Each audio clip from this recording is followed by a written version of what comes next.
qu'à vous. Il était surnommé le George Washington noir. Il a combattu les armées de 3 empires et défié Napoléon Bonaparte. La perspective d'une république noire est aussi inquiétante pour les Espagnols, les Anglais et les Américains. C'était le champion de la liberté et de l'égalité pour tous.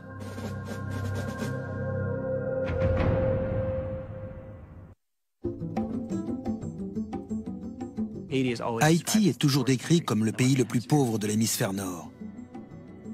Mais à l'époque de son apogée, sous le nom de Saint-Domingue, c'était la colonie la plus riche des Amériques. Mais cette richesse était basée sur l'esclavage, sur la possession de ce capital humain.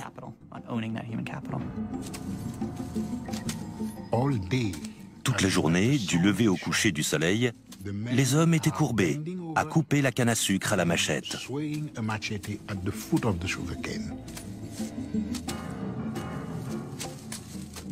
Ils étaient totalement déshumanisés. C'étaient devenus des animaux et on les traitait comme tels. La domination du maître devait être absolue. Et c'est cet absolutisme qui conférait un statut qui n'avait plus rien d'humain. Liberté, égalité, fraternité, c'étaient des concepts nouveaux. Toussaint Louverture était quelqu'un de profondément humain. Il a pris conscience très tôt de l'aspect totalement intolérable de sa condition.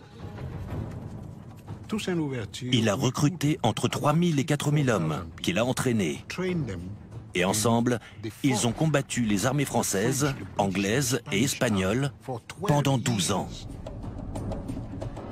Ils brûlaient les machines, ils brûlaient les cultures dans les plantations, ils brûlaient les maisons. Ça a été un massacre à grande échelle. L'heure de leur revanche avait sonné.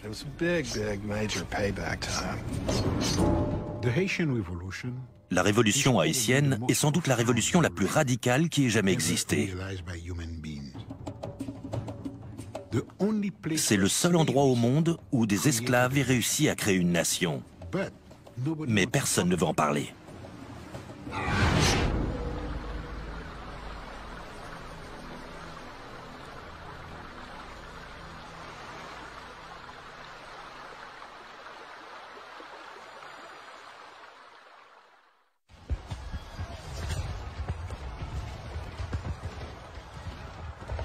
Durant l'été 1789, alors qu'Haïti n'est encore qu'une paisible colonie connue sous le nom de Saint-Domingue, les yeux du monde sont rivés sur la France. À Paris, des émeutiers se rebellent contre le pouvoir royal et leurs conditions de vie misérables. Au cri de liberté, égalité, fraternité, ils déclenchent une révolution qui marquera à jamais l'histoire de France. En fait, la Révolution française recouvrait des choses très différentes selon les gens.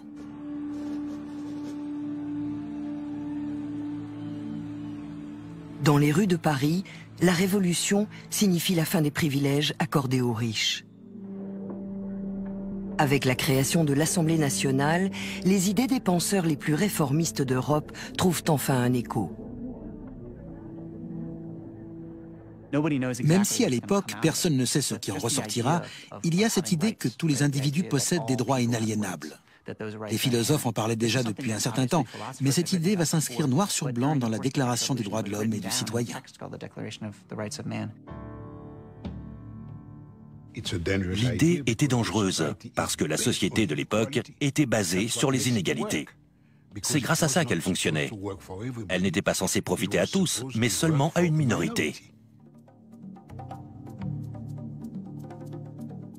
Si l'idée est dangereuse en France, elle l'est encore plus dans ces colonies esclavagistes que sont la Guadeloupe, la Martinique et Saint-Domingue.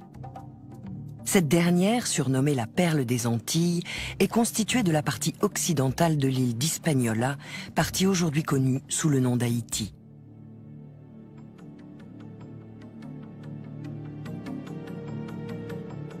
On croit souvent qu'à l'époque, les distances entravaient la communication. Or, pas du tout. Les nouvelles allaient extrêmement vite.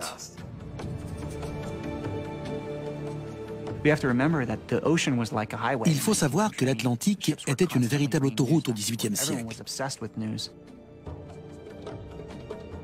Les navires diffusaient les nouvelles dont tout le monde était très friand. Quand les marins débarquaient, les premiers à qui ils parlaient, c'était à ceux qui déchargeaient les bateaux, à savoir les esclaves, et ils leur racontaient ce qui se passait à Paris.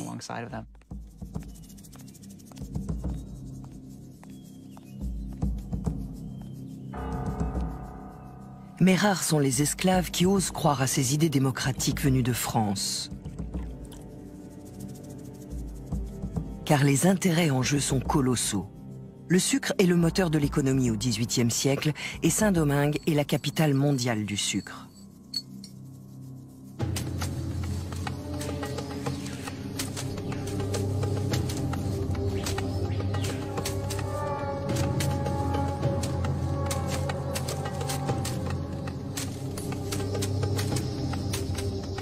En France, les réformistes préfèrent eux aussi fermer les yeux sur les souffrances engendrées par le système esclavagiste.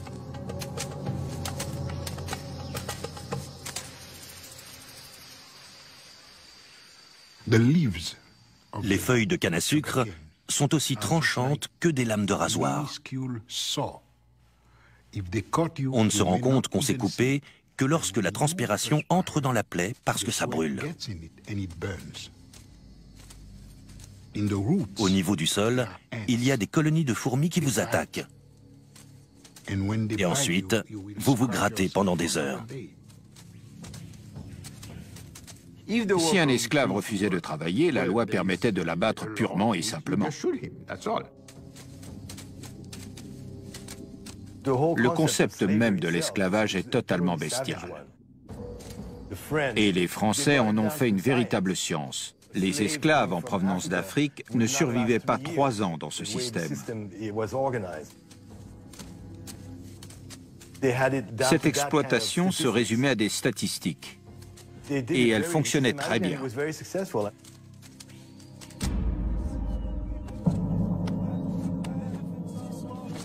À Saint-Domingue, l'esclavage s'accompagne d'une véritable politique de la terreur.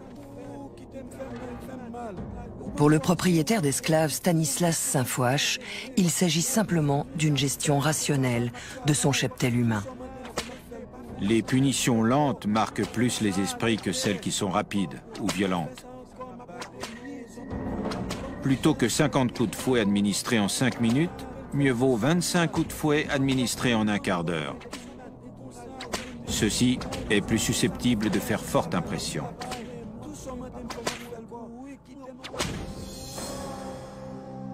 La description des tortures infligées aux esclaves est souvent effroyable.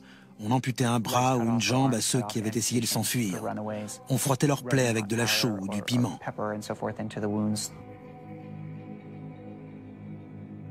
On les suspendait jusqu'à ce que mort s'en suive.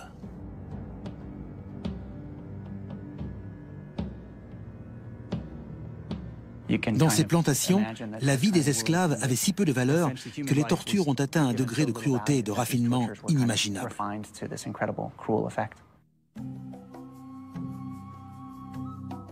Malgré ce système répressif, certains Noirs parviennent à échapper à l'esclavage. Beaucoup sont nés libres parce qu'ils sont les enfants illégitimes d'un propriétaire blanc. Les autres ont gagné leur liberté grâce à leur intelligence ou à leur talent. C'est le cas de Toussaint Louverture. Né dans l'esclavage, j'avais reçu de la nature l'âme d'un homme libre. Toussaint Louverture était quelqu'un de très déterminé. Il était aussi très ambitieux. Pour moi, c'était un génie. C'est l'un des personnages historiques les plus remarquables qui soit. Il est né et il a grandi dans une plantation de Saint-Domingue. Le propriétaire de cette plantation est un homme tolérant et ouvert pour l'époque. Enfant, Toussaint a ainsi pu apprendre à lire et à écrire. Il a fini par occuper un rôle privilégié dans la plantation en tant que cocher. Donc il était à la fois en relation avec les contremaîtres et les propriétaires. Quand il obtient sa liberté dans les années 1770, il se met alors à briguer d'autres fonctions. Et c'est là la clé pour comprendre ce personnage. Il voyait des opportunités que les autres ne voyaient pas.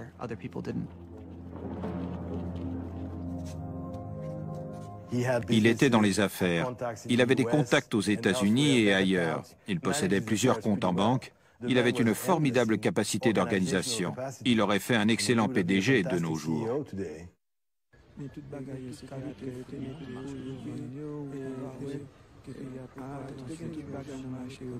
On ignore quelle a été la réaction de Toussaint Louverture à l'annonce de la Révolution française. Mais chez les colons blancs de Saint-Domingue et parmi la population métisse libre, c'est la stupéfaction. En 1789, il y avait à Saint-Domingue environ 40 000 blancs et 30 000 métis, descendants de ces blancs qui possédaient eux-mêmes des terres, des esclaves, et qui étaient des hommes d'affaires accomplis. Donc la plupart avaient des relations étroites avec la classe dirigeante. Il faut savoir qu'en matière de race, il n'y avait pas que des blancs et des noirs. Il y avait toute une multitude de mélanges et de dégradés de marron.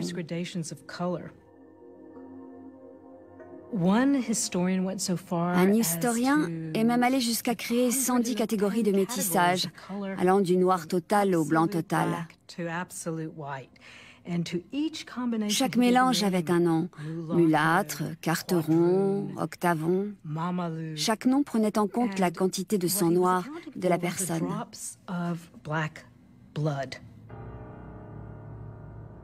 Grâce à la Révolution, les colons blancs espèrent obtenir une plus grande liberté de gestion des colonies.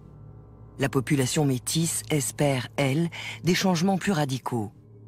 Car si elle est née libre, elle n'est pas égale à la population blanche pour autant. Les métis devaient faire preuve de respect face aux blancs. Ils devaient se lever en leur présence, les appeler monsieur, madame ou par leur titre. Ce n'était pas une situation facile pour eux. Et c'est pour ça qu'ils ont été les premiers, avant les Noirs, à réclamer l'égalité. En 1791, la population métisse de Saint-Domingue est bien décidée à saisir sa chance. Elle envoie une pétition au nouveau gouvernement français en demandant à jouir des mêmes droits de citoyens que les Blancs. C'est un message très fort qu'ils envoient à une société explicitement basée sur les inégalités. C'est une demande explosive. Cette pétition déclenche la fureur de la population blanche de Saint-Domingue. Les petits colons entament alors une vaste campagne d'intimidation. Ils menacent, passent à tabac et assassinent bon nombre de métis dans la capitale, Cap-Français.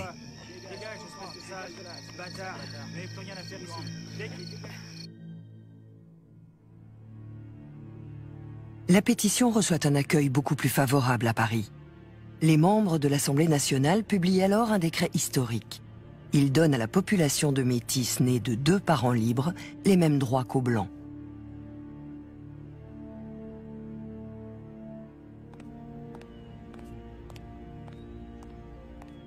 En dépit de la portée limitée de cette réforme, le gouverneur de Saint-Domingue refuse de l'appliquer. Les colons blancs se sentent profondément trahis.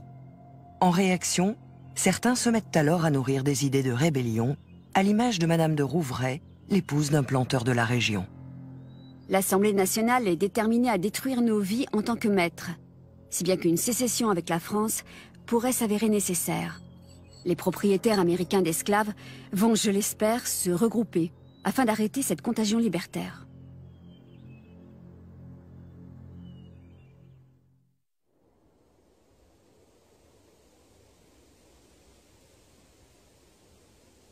Le Seigneur qui a créé le soleil pour nous éclairer d'en haut, qui déchaîne les flots et fait gronder le tonnerre, nous observe.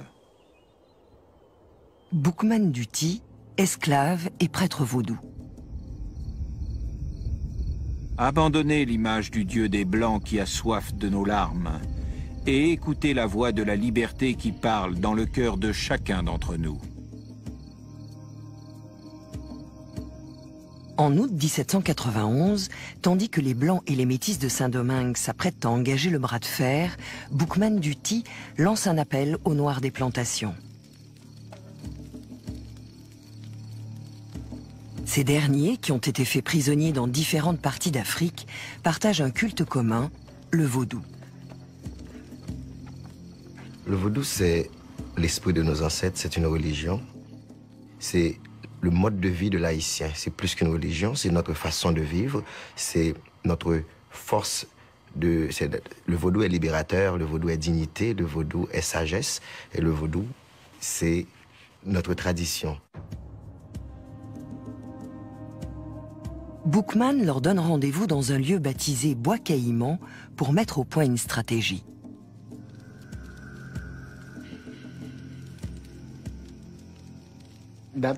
Cette cérémonie de Bois Caïman, c'est le premier congrès haïtien, le début de la Révolution.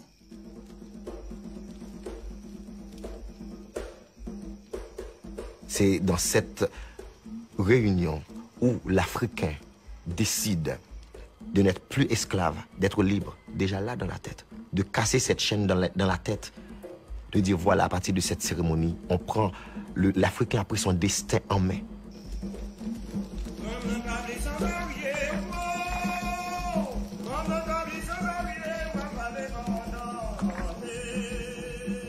La légende prétend que c'est cette nuit-là que les esclaves de Saint-Domingue ont décidé de se révolter. Ils prévoient de déclencher leur soulèvement 15 jours plus tard, dans plusieurs plantations en même temps. Ils se jurent alors, mutuellement, de tenir leur projet secret. On dit qu'ils ont tué un cochon pour boire son sang.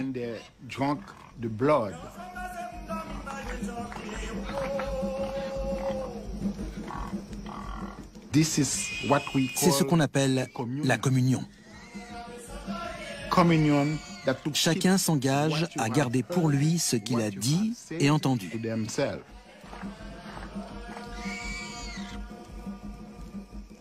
Le Dieu des Blancs les pousse à commettre des crimes.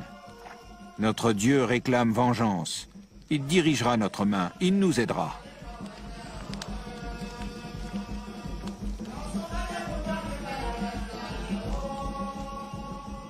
Dans la nuit du 22 août 1791, ce sont 1 millier d'esclaves africains qui se retournent contre leur maître. Les esclaves empoisonnaient, les esclaves piquaient, les esclaves tuaient, les esclaves voulaient leur indépendance. Pour obtenir leur liberté, il fallait qu'ils exercent la même violence que celle qu'on avait exercée sur eux. C'est pour ça que cette révolution a été aussi sanglante. Et cette haine a explosé dès le premier jour.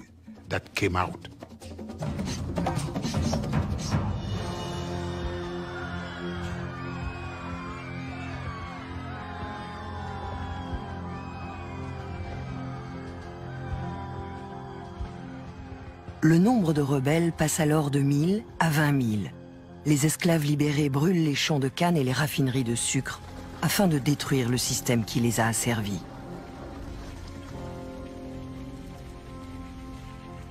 Trois jours plus tard, ce sont 184 plantations de canne à sucre et 1 millier de plantations de café parmi les plus prospères des Amériques qui ont été réduites en cendres. Blancs et métis se réfugient alors dans la capitale pour y être en sécurité. De là, ils observent impuissants les incendies dévastateurs qui font rage de toutes parts. C'était un gigantesque brasier. On prétendait que ceux qui étaient à bord des navires amarrés dans le port pouvaient lire leur courrier à la lumière de ces incendies qui se trouvaient à 15, 20, 30 kilomètres de distance. Ce déchaînement de violence place Toussaint Louverture dans une position délicate. Sa fortune personnelle dépend du système des plantations et il est à cheval entre l'univers des Blancs et celui des Noirs depuis une quinzaine d'années. Toussaint n'était plus un esclave. Il n'avait pas une mentalité d'esclave. Il possédait 2 ou 3 plantations. Il n'appartenait plus à la même classe sociale que la majorité des Noirs, et ses intérêts différaient des leurs.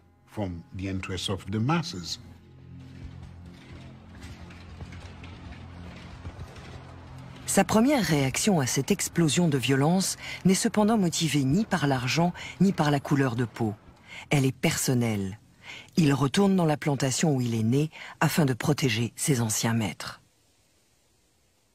Il est vrai que dès les premiers jours de l'insurrection, Toussaint Louverture est retourné dans cette plantation pour y maintenir l'ordre. La question, c'est pourquoi? Pourquoi a-t-il fait ça? Je crois que c'est parce qu'il était reconnaissant à ses anciens propriétaires de tout ce qu'ils lui avaient donné lorsqu'il était esclave.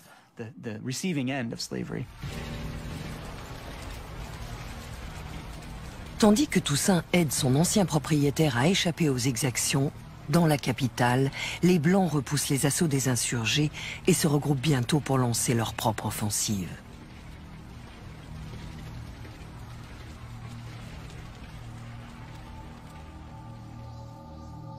Les tueries se poursuivent jour après jour, semaine après semaine. Pamphile de la Croix, un colon français, décrit la situation sur place. Le pays est jonché de cadavres que personne n'a enterrés. Les nègres ont laissé les blancs empalés sur des pics.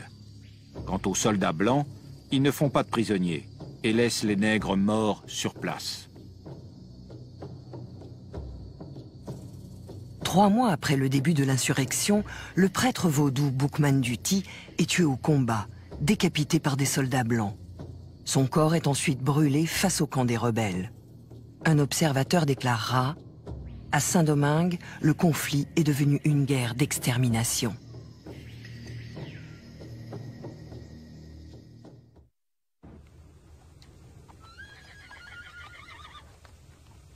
À l'automne 1791, Toussaint Louverture est obligé de choisir son camp. Bien qu'il ait femme et enfant et qu'il court le risque de perdre sa liberté, il n'hésite pas un instant.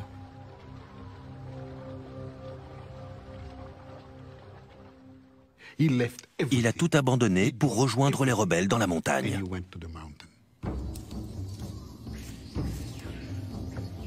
Les 500 000 esclaves que compte la colonie sont 12 fois plus nombreux que les colons blancs. Mais ils n'ont ni vision à long terme, ni réelle stratégie militaire pour poursuivre le mouvement.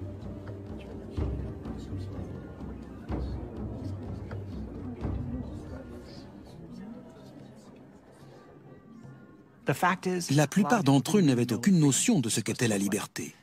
Personne n'y avait vraiment réfléchi avant. Toussaint, lui, possède un point de vue unique sur le monde. Il connaît aussi bien la culture africaine que la culture européenne, et il a lu les écrits des grands penseurs des Lumières. Toussaint avait très certainement lu un texte de l'abbé Raynal dans lequel il expliquait que le système esclavagiste colonial, en raison du nombre d'esclaves en présence et des souffrances qu'ils enduraient, allait donner naissance à un meneur noir. Je crois que Raynal parlait même d'un Spartacus noir. Un lettré comme Toussaint avait forcément eu connaissance d'un texte pareil. Grâce à sa culture et à ses capacités intellectuelles, il prend une place prépondérante parmi les chefs de la rébellion qui tentent de mettre sur pied une armée noire. En décembre 1791, soit 4 mois après le début de l'insurrection, l'enthousiasme des Noirs commence à faiblir. Qui plus est, le nouveau gouvernement français vient d'envoyer 10 000 soldats supplémentaires pour aider les colons à rétablir l'ordre à Saint-Domingue. Dans la montagne, les insurgés n'ont plus grand-chose à manger et la famine les pousse bientôt à se rendre par milliers.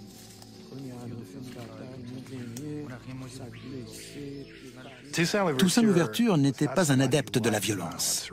Il était capable d'user de la force si la situation l'exigeait, mais il préférait de loin la négociation, la diplomatie, la ruse. Cependant, ça ne lui posait aucun problème d'avoir recours à la violence en dernier ressort. Les rebelles lui demandent alors de rédiger une proposition d'accord. En échange de la libération de 200 meneurs noirs et de meilleures conditions de travail, le texte prévoit le retour de la plupart des insurgés dans les plantations. La dure réalité du XVIIIe siècle a eu raison d'une partie de leurs exigences. Rétrospectivement, il est facile de regarder ce texte et de dire qu'il vend ceux qui se sont rebellés. C'est aussi une tentative pour faire changer les choses. En fait, il était difficile pour les gens de l'époque de concevoir la disparition totale de l'esclavage.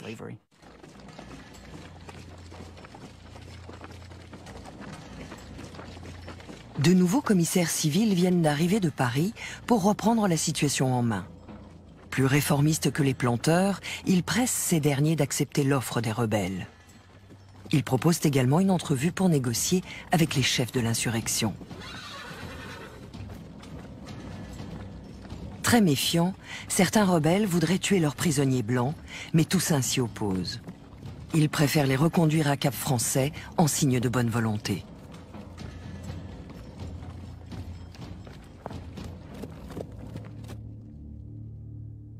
Toussaint est envoyé pour négocier un accord avec les planteurs.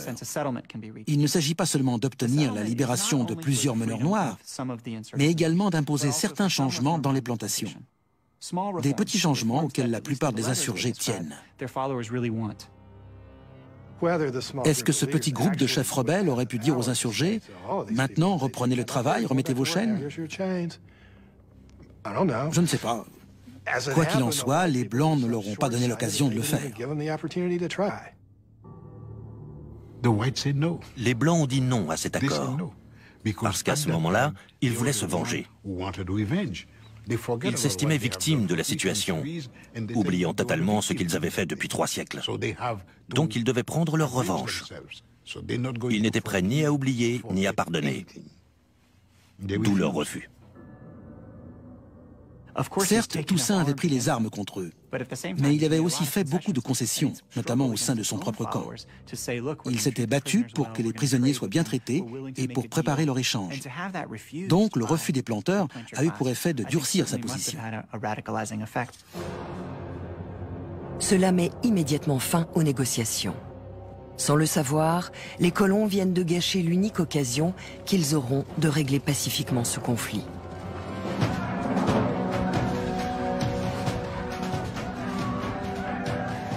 En France, la Révolution a cédé la place à la terreur.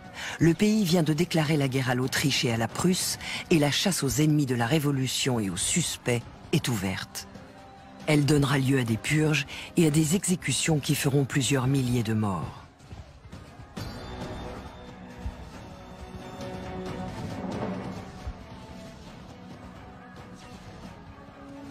Puis, le 21 janvier 1793, le roi Louis XVI est guillotiné.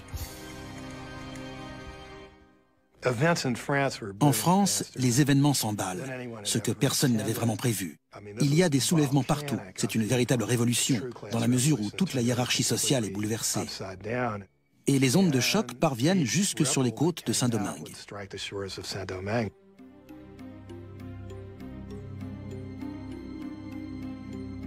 L'une de ces ondes de choc va prendre les traits d'un commissaire civil du nom de Léger-Félicité Sonthonax.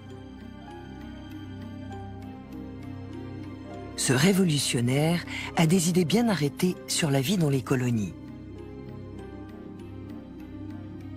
Sonthonax arrive à Saint-Domingue précédé par une mauvaise réputation. Des gens de France avaient écrit aux colons pour les prévenir que c'était un abolitionniste, qu'il voulait mettre fin à l'esclavage. Malgré les tensions, la population métisse de la colonie a réussi à conserver sa fragile entente avec les Blancs. Pour faire en sorte que cela continue, Sonthonax crée un conseil représentatif et invite des mulâtres à y siéger. Il fait même entrer des métis au sein du gouvernement colonial. Clairement, beaucoup de planteurs étaient furieux et ils le considéraient comme un saboteur.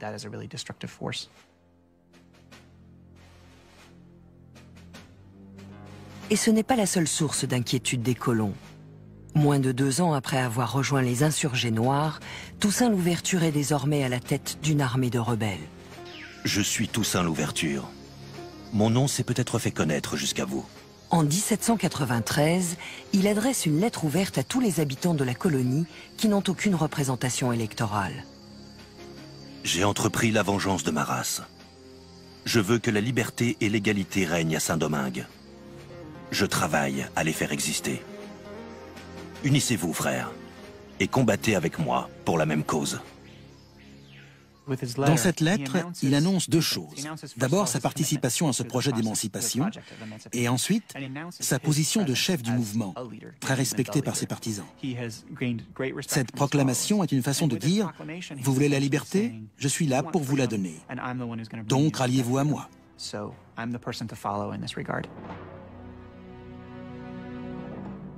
Cette lettre est également l'occasion de s'adresser au monde entier, et notamment à l'Espagne. Les Espagnols voulaient ravir cette colonie à la France pour deux raisons. La première, c'est qu'elle restait extrêmement prospère, malgré la rébellion. Et la deuxième, c'est que cette prospérité était utilisée par les Français contre l'Espagne.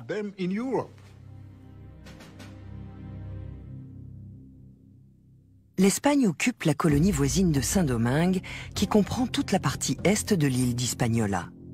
En juin 1793, Toussaint conclut un accord avec les Espagnols. Leurs garnisons, situées à la frontière, vont fournir armes et munitions à son armée d'esclaves, ce qui lui permettra de prendre le contrôle de 3 villes en 8 mois. Désespérés par la situation dans la colonie et en France, certains planteurs blancs de Saint-Domingue font alors appel aux Anglais pour les aider à mater la rébellion des esclaves. Les armées françaises, espagnoles et britanniques se retrouvent donc face à face pour la possession de cette petite colonie antillaise.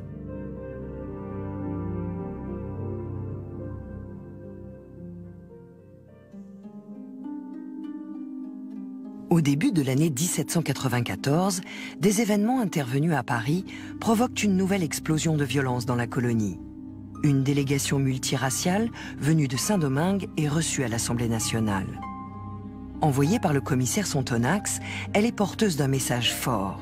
Ce dernier plaide en effet pour l'émancipation des esclaves de Saint-Domingue ayant combattu les troupes espagnoles et britanniques. Et la délégation a des arguments de poids à faire valoir. Les émissaires soulignent que ces idées et ces principes sont ceux de la Révolution française et que c'est pour cela qu'ils souhaitent les mettre en application sur leur île. Ils expliquent pourquoi ils sont attachés à ces idées et à ces principes et en quoi ils les incarnent mieux que quiconque. Ça a provoqué une prise de conscience chez les représentants de l'Assemblée d'entendre qu'aux Antilles, les propriétaires blancs avaient abandonné la France pour l'Angleterre et qu'ils étaient contre la République. Et que les vrais républicains de Saint-Domingue, c'étaient les esclaves qui réclamaient leur liberté. La Convention proclame alors l'abolition de l'esclavage à Saint-Domingue. Et elle ne s'arrêtera pas là. Elle abolira également l'esclavage dans toutes les colonies françaises. À Paris, la nouvelle est accueillie par des scènes de liesse. Une vieille femme, ancienne esclave émancipée, qui avait suivi les débats de près, éclate en sanglots et est portée en triomphe pour célébrer ce moment historique. Il y a des discours et des festivités dans toute la France. C'est vraiment ressenti comme le triomphe de la Révolution française et de ses idéaux, sur cette forme d'aliénation suprême qu'était l'esclavage aux Antilles.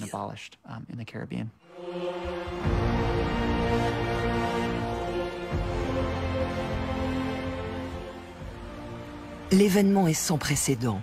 D'un trait de plume, ce sont près d'1 million d'esclaves noirs qui deviennent citoyens français.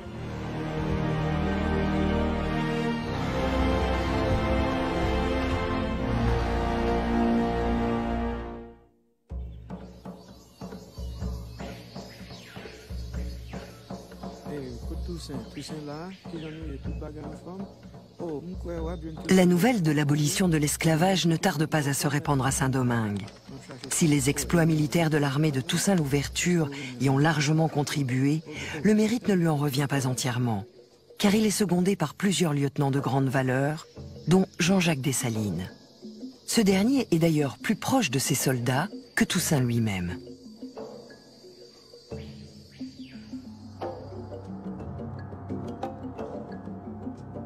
Dessalines avait été souvent fouetté lorsqu'il était esclave, et il en gardait dans le dos des cicatrices impressionnantes qu'il aimait exhiber à l'occasion. Il était colérique et violent, mais aussi très intelligent. Pour Dessalines et Toussaint, l'émancipation change tout. Les deux hommes revoient alors leur position face à cette nouvelle donne. Toussaint savait que l'Espagne avait un roi, que l'Angleterre avait un roi, et que seuls les Français parlaient de liberté, d'égalité et de fraternité, et du fait que tous les hommes étaient égaux en droit. Donc bien que la révolte ait débuté contre les Français, il se dit qu'ils sont désormais les meilleurs alliés possibles. Et c'est pour ça qu'il a rejoint le camp français.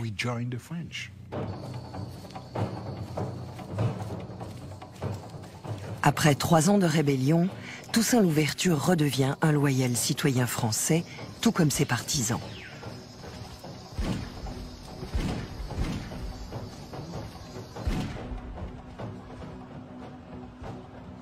Toussaint, Dessalines et leur armée d'anciens esclaves entreprennent alors de chasser les Espagnols de Saint-Domingue. Puis, c'est au tour des Anglais. La nouvelle de la victoire des soldats de Toussaint contre ces armées blanches fait bientôt le tour de l'Europe. Ça ne leur plaisait pas du tout qu'un général noir mette en déroute les armées blanches. Ils n'aimaient pas ça du tout. Partout, les propriétaires d'esclaves sont inquiets. Aux États-Unis et à Cuba, on ne voulait pas laisser entrer les Français blancs, de peur qu'ils répandent la nouvelle. Si on leur avait demandé pourquoi ils quittaient Saint-Domingue, ils auraient dit que c'était à cause de l'émancipation des Noirs. Nous avons affronté le danger afin de gagner notre liberté. Et nous sommes prêts à braver la mort afin de la conserver. Les esclaves ont autrefois accepté leur chaîne parce qu'ils n'avaient pas connaissance d'un autre État que l'esclavage. Mais ces jours sont révolus. Les habitants de Saint-Domingue préféreraient être enterrés dans les ruines de leur pays que d'accepter le retour à l'esclavage.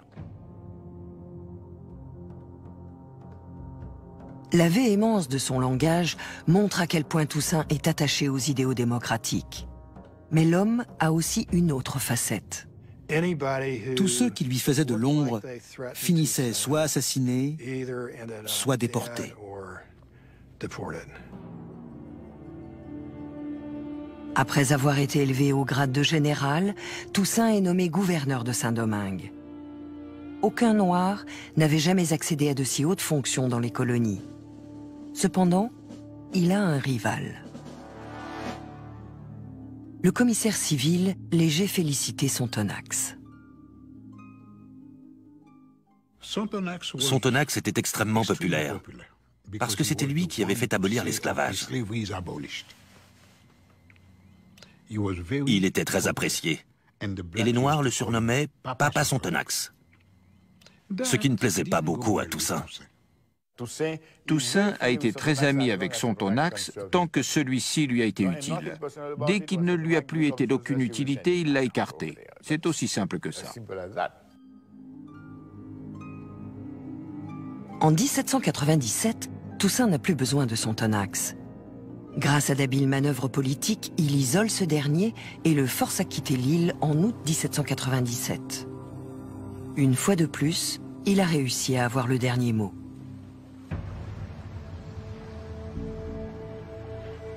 En 1798, tandis qu'il chasse les derniers Anglais de la colonie, à l'autre bout du monde, en Égypte, un autre général français, Napoléon Bonaparte, combat lui aussi l'armée britannique.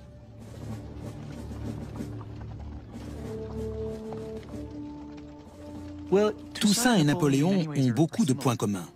Tous les deux sont un peu en marge de la société française et ils ont tous les deux réussi grâce à leur génie militaire.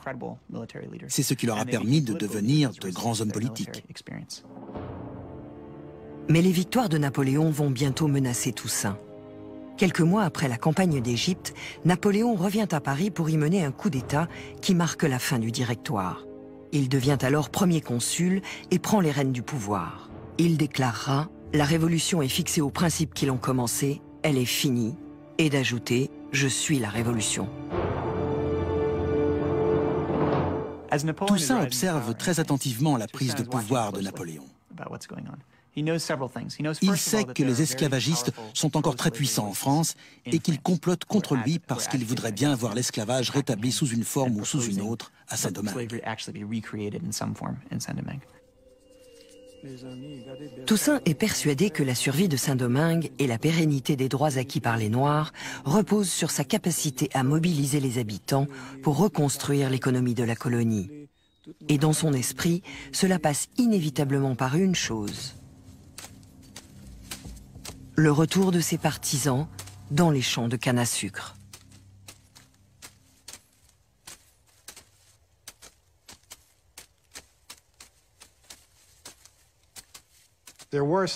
Il a de bonnes raisons d'œuvrer pour ça. En fait, à ce moment-là, il est pieds et poings liés. Pour maintenir la paix sociale, il doit rétablir la productivité des plantations, ce qui veut dire remettre sur pied le commerce du sucre. Mais les Noirs n'avaient pas envie de retourner couper la canne. Donc il a dû les forcer à reprendre le travail. Et ils ont fini par se dire que ce n'était pas très différent de l'esclavage. Il était dur, peut-être même un peu trop dur avec les Noirs en certaines circonstances. Mais il était obligé d'agir comme ça. Quand on est un chef, il faut savoir à quel moment se mettre en retrait et à quel moment dire « bon, maintenant, il faut reprendre le travail. Si vous ne le faites pas, vous en subirez les conséquences ».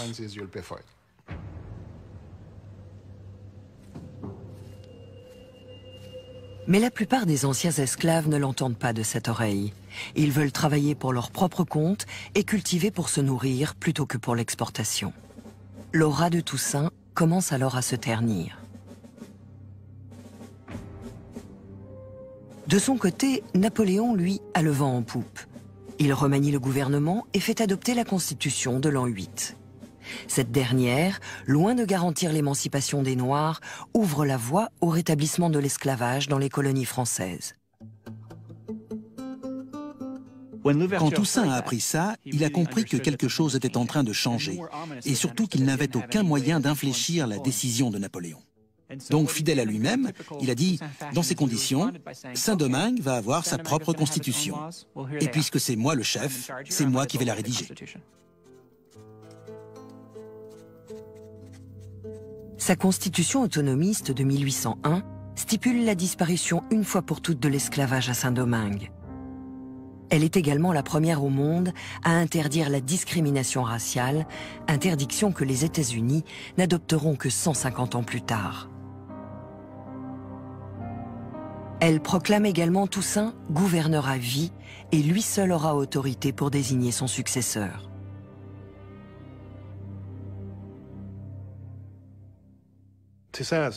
Pour moi, Toussaint Louverture est un héros. Mais cette décision n'était pas une bonne idée, parce qu'elle a instauré une dictature militaire permanente qui continue à poser problème en Haïti 2 siècles plus tard. Il aurait pu faire ce qu'il voulait sans ça. Ce qui est sûr, c'est que ça a fait enrager Napoléon. Bonaparte ne veut plus entendre parler de révolution, pas plus que le président américain Thomas Jefferson.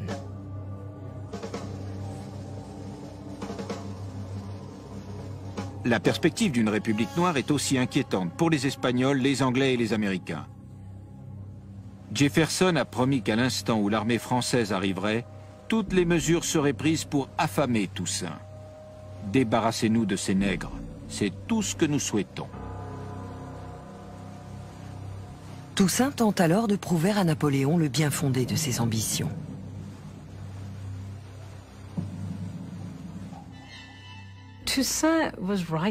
Il a écrit à Napoléon. Il voulait qu'on reconnaisse qu'il avait tout fait pour garder Saint-Domingue dans le giron français. Mais ses efforts seront vains. En 1802, Napoléon envoie une force expéditionnaire de plus de 31 000 hommes à Saint-Domingue. Sa mission est simple, rétablir l'ordre et l'autorité de la France dans la colonie.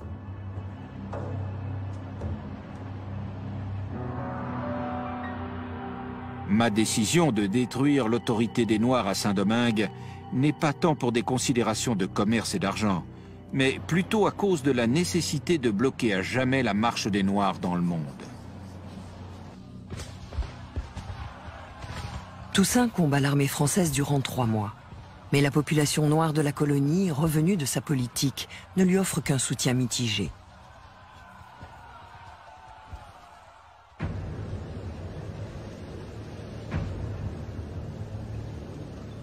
Le 6 mai 1802, Toussaint Louverture se rend.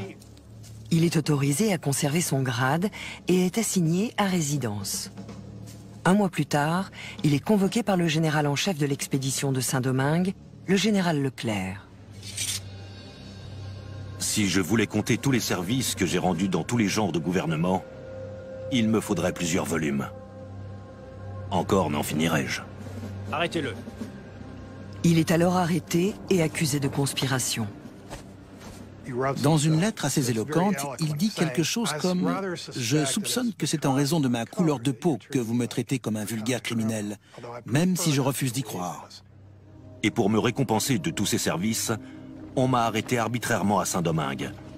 On m'a garrotté et conduit à bord comme un criminel, sans égard pour mon rang, sans aucun ménagement. Est-ce là la récompense due à mes travaux? Normalement, un officier mutin était traduit devant un tribunal militaire. Donc, il s'attendait à être jugé par les autorités françaises compétentes. Espérant que ses motivations seront comprises par Napoléon et son état-major, Toussaint embarque sans résistance sur un navire à destination de la France.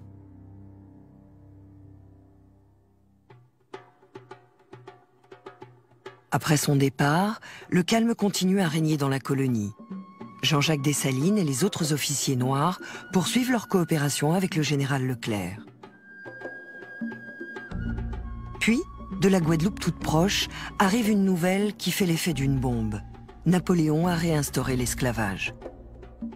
Leclerc pensait qu'il avait mis Dessalines dans sa poche, qu'il le tenait sous sa coupe. Mais il se trompait lourdement. Saint-Domingue connaît alors une nouvelle explosion de violence qui pousse Dessalines à se désolidariser des Français. Une fois de plus, les anciens esclaves se rebellent contre une armée européenne. Dessalines va tout mettre en œuvre sans exception pour éliminer ceux qui vont à l'encontre des intérêts du peuple. On a souvent dit que Dessalines massacrait tous les Blancs, qu'il menait une guerre raciale. Ce n'est pas tout à fait vrai. Un rescapé a raconté qu'il avait réussi à s'échapper en se déguisant en Américain parce que Dessalines ne tuait pas les Américains, ni les Anglais, seulement les Français.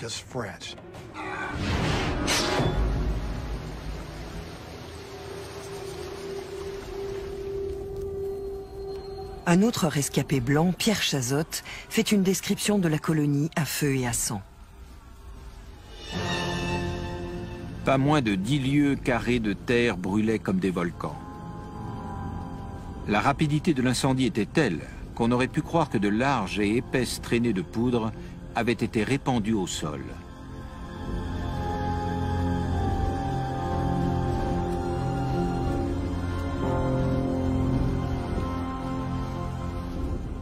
Dessalines et ses hommes pratiquaient la politique de la terre brûlée. Ils incendiaient les villes pour que les Français ne trouvent rien et soient obligés de partir. Et cette tactique de la terre brûlée finit par porter ses fruits. En 1803, l'armée française vaincue quitte Saint-Domingue. 15 000 soldats français ont trouvé la mort sur place. La colonie devient alors la première république noire de l'histoire.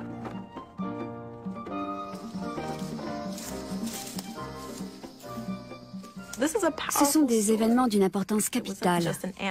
Il ne s'agissait pas seulement d'une révolution anticoloniale, mais aussi d'une révolution anti-esclavagiste. La population a dit « Cette économie et ces privilèges basés sur le travail forcé ne peuvent plus durer ». Et ce message a traversé le temps. L'indépendance, c'est l'essence même d'un être humain.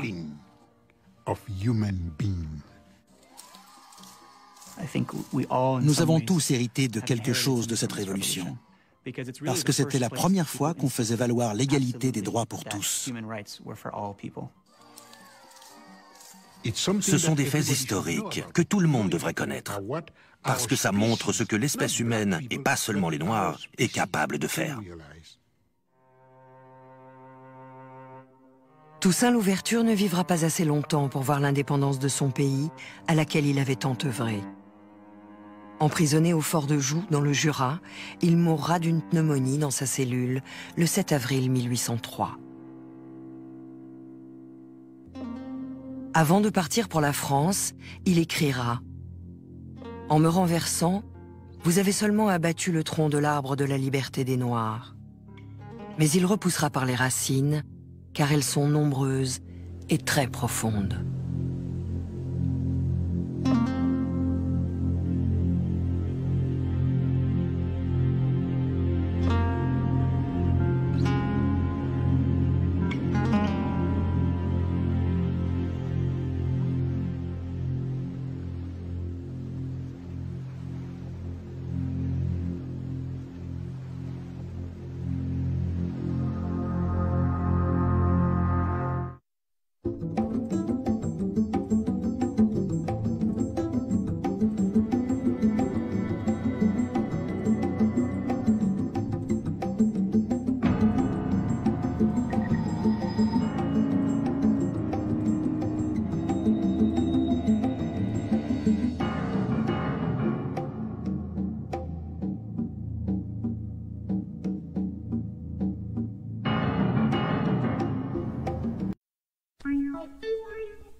Est-ce qu'on t'est papé?